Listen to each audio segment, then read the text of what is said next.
The Section 5 inspection regime is well underway, but for those on the front line, there are still a lot of questions.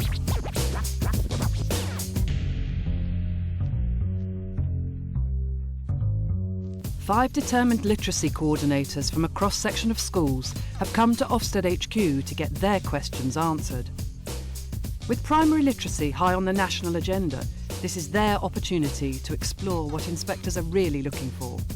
Time to turn the tables on Primary Literacy Inspector Paul Wagstaff. At the end of the day, what we're wanting to see is the impact of whatever the school's doing on the achievement of pupils. How does a subject survey differ to a Section 5 inspection? So if a school got a phone call to say you're having a subject survey, you know, the school would know what to expect. So we kind of know what to expect for a Section 5, which is a small amount of panic. The Section 5 inspection is a look at the central nervous system of the school, the leadership and the management, the achievement of pupils, and checking that things all run together. The difference between that and a subject or a survey visit is that the focus will be quite narrow. So if you were coming to our school for a subject survey, with reading and writing being at the heart of that, what exactly would you be looking for? What we'd be really trying to understand is why things are as they are. Nationally, we have 84% of children currently by the end of Key Stage 2 are reaching level 4+ in reading. But in writing, we haven't got the same success there. And what a subject survey visit tries to do is to try and understand what the national issues are. When you come into the school, it's such a limited amount of time. Yes. What do you advise us to really strongly prepare? Most subject survey visits will be one day. Generally in literacy it would involve discussions with the head teacher, looking at the school's tracking data, having a discussion with the subject leader, observing a lesson or a couple of lessons, and depending on the focus beyond that, it might be looking at an intervention programme working within the school, talking with pupils, listening to children read. It might be a whole range of things, but that's decided at the point that the inspection survey is taking place. When you observe, are you then looking at the children and the results of the children in the lesson, or are you looking at the teacher, or are you looking at the objectives of the lesson? On the Section 5 inspection, at the end of the day, what we're wanting to see is the impact of whatever the school's doing on the achievement of pupils, what children are learning, the progress that they're making, what contribution the teaching has to that. Within a subject survey visit, we may want to narrow our focus on, so for instance in an English survey, it might be looking particularly at how speaking and listening is being developed.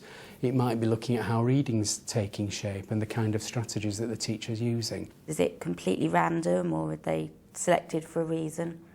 Which schools are you going to have the subject survey for? It's a random sample that must reflect the national picture, and there's been a commitment from Ofsted that no school will have more than one subject survey visit in between their Section 5 inspections. So it won't be that you have a visit for English this week, next term you have a visit for maths. It will be a Section 5 inspection, then at some stage within you will have a subject. Some schools would, not all primary schools, but some schools would have a subject survey visit and then their next Section 5.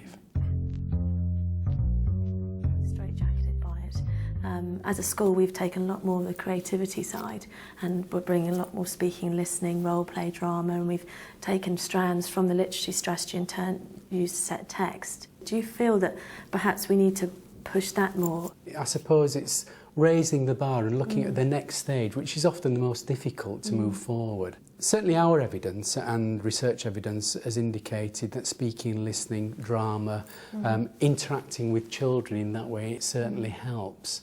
I work in a school where the majority of the children have English as an additional language, and I believe that using a range of strategies we can cater for these children. I mean, what are your experiences of this? It's always an issue that we should never assume that all boys, for instance, learn to write and read in the same way, but similarly we would want to avoid saying that all children who are learning an additional language learn in the same way. And I think you've answered the question in one sense by saying it's a range of strategies. Speaking and listening is a key focus there. Recently I took part in a visual literacy project where we're looking at a text and also a film version of the text. For children with EAL and for boys with their writing, it proved to be so successful. And just really looking and observing and taking everything in and coming up with brainstorming adjectives and adverbs to describe and acting out whatever the emotion is. So then they're able to put that down in words, in a completely different way to if they're writing cold, write about love. I would totally agree, and certainly the evidence is indicating that particularly is a good strategy for boys. An important point that you've missed there, which I'm sure is there, and it certainly is coming through, is the issue of the teachers questioning and the skills of asking the right questions, which will then engage and draw children and learning forward. I'm pleased that now we have the green light for creativity. That's great. There's always the conscious thing about evidence, and we need evidence for everything. I know that a lot of my children get scared of making a mistake when it's on a piece of paper. So we try and use whiteboards and things like that. But then, of course, it gets wiped off at the end of the lesson. And I'm left thinking, oh, they've done lots this week, but there's absolutely nothing in their book. As an inspector, do you then look through their books and look at all the evidence? Or is it more in the final result? I think the evidence isn't just in pieces of completed pieces of work. The evidence is actually in the children's minds. The evidence is there in the teacher's planning. So it needn't be always written down. I think what we would certainly wish to see is that children are clearly making progress. And what I really like to see, some exciting pieces of writing that really show that children are actually applying their various writing skills into ways that are meaningful. I've noticed in our school that when the writing has more meaning for them than an exercise on, I've done lots of work on these sentences that have got nothing to do with what I'm writing, and you ask them to apply. Isn't it? An outcome at the end of the week. You have to be able to achieve this by the end of the week. I think that's where the strategy's lacked something. We've been given lots of different strands, but there's not actually an outcome at the end of it. I think they need to see that you finished it, copy it up neatly, and even if it is just a handwriting exercise for a lesson, I think it's really valuable, so the children can then see it neatly on the wall. Yeah. They've published it, or they're going to recite it, or they're going to show it. They need to have a finished item at the end of it. Yeah, It's publishing. the audience, isn't it? Children need to know that what they're doing is valued. Certainly the flexibilities within the National Literacy Strategy are really giving that opportunity for teachers to use the structure and the guidance in terms of a progression of objectives, but to think beyond English and the teaching of literacy being within that narrow hour per week. I know this is back to our very beginning thing quite well with what I was going to ask you about.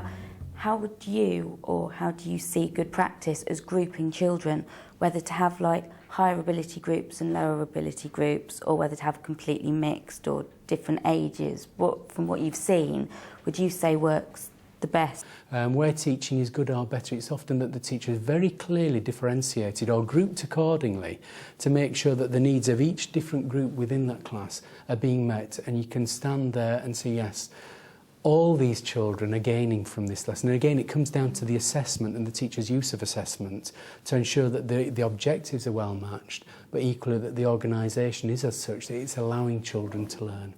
I find the idea of children working in groups and pairs very underrated by some people. People think, if they're not doing it by themselves, they're not going to learn it. And I always say to my class, 2 heads are better than 1, and 6 heads are, you're off.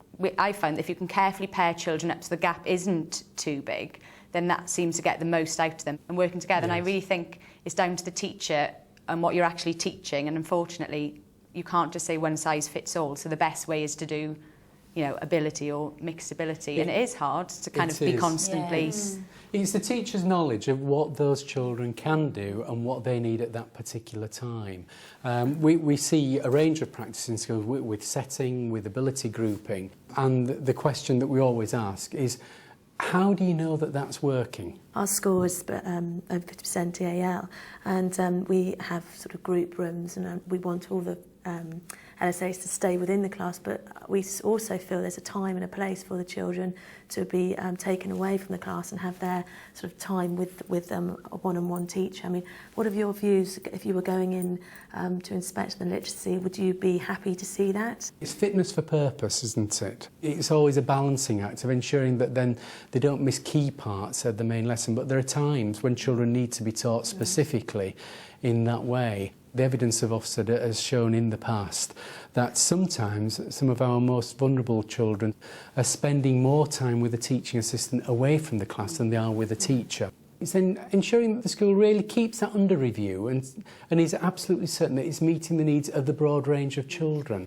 And it might very well be that... The reason I was asking, yes. Because if it is just phonics, then that's something I feel sort of very strongly against. You're going to get all these materials that come out that are going to be targeting just always phonics and always books which will not now be real books. They're going to be books that are just specifically looking at all those things. Obviously, Ofsted has looked at this, and we've said for some time that children need to be able to decode prints. They need to have a very strong understanding of phonics and the phonemes that will help them move forward so they can begin to make sense of the words on the page. But at some stage, children need to have a broader range of strategies to support their understanding. And it's the early identification of what different children need to learn.